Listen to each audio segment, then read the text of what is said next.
আমরা প্রায় চলে আসছি গোল্ফ মাঠে। আর এইদিকে সৌন্দর্য ভাই এত সুন্দর,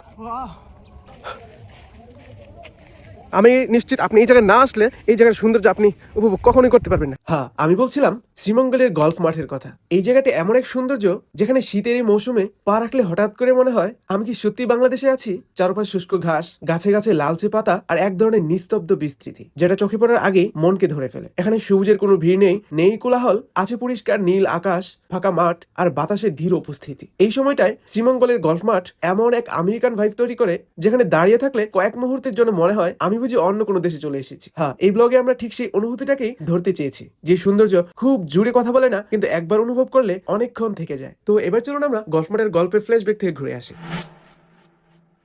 তো হে, আসসালামু আলাইকুম, কি অবস্থা সবার? আশা করছি ভালো আছেন। আপনাদের দোয়ায় আমিও খুব বেশি ভালো আছি। স্বাগত জানাচ্ছি আমার শ্রীমঙ্গল ভ্রমণের চতুর্থ ব্লগে। আপনারা শ্রীমঙ্গল ভ্রমণের ইতিপূর্বের ব্লগে দেখেছেন শ্রীমঙ্গলের চা বাগান এবং লাল পাহাড়ের সৌন্দর্য। আর এই ব্লগে আপনারা কোন জায়গায় যাচ্ছেন ইতিপূর্বে অবগত হয়েছেন। জি হ্যাঁ, এখন আমরা যাচ্ছি শ্রীমঙ্গলের অন্যতম সৌন্দর্যের জায়গা গলফ মাঠে। আর এই মুহূর্তে গলফ মাঠে যাওয়ার যে পথে আছে আমরা, এই পথটা যে এত অসাধারণ যেটা আমি আপনাদেরকে এক্সপ্লেন করে বুঝাতে পারবো না। আমাদের তখন সবার হ্যাপিনেস ছিল একেবারে চাঙ্গা।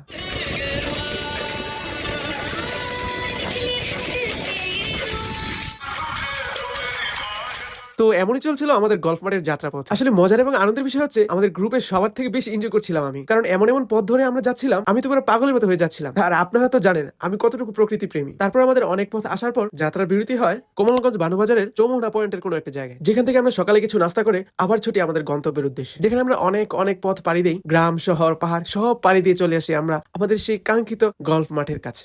সো ওয়েলকাম গলফ মাঠ। আমরা এখন চলে যাচ্ছি গলফ মাঠে। সো চলুন গলফ মাঠে যাওয়া যাক।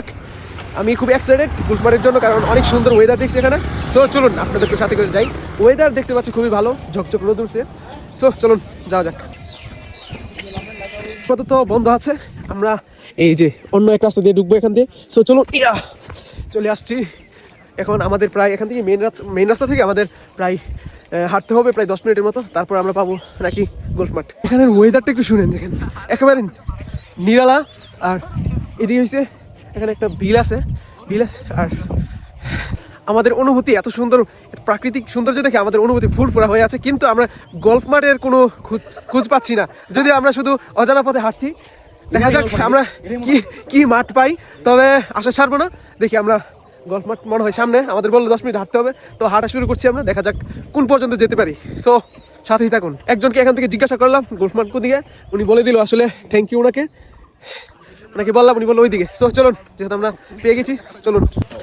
ওই যে আমরা প্রায় চলে আসছি গলফ মাঠের দিকে।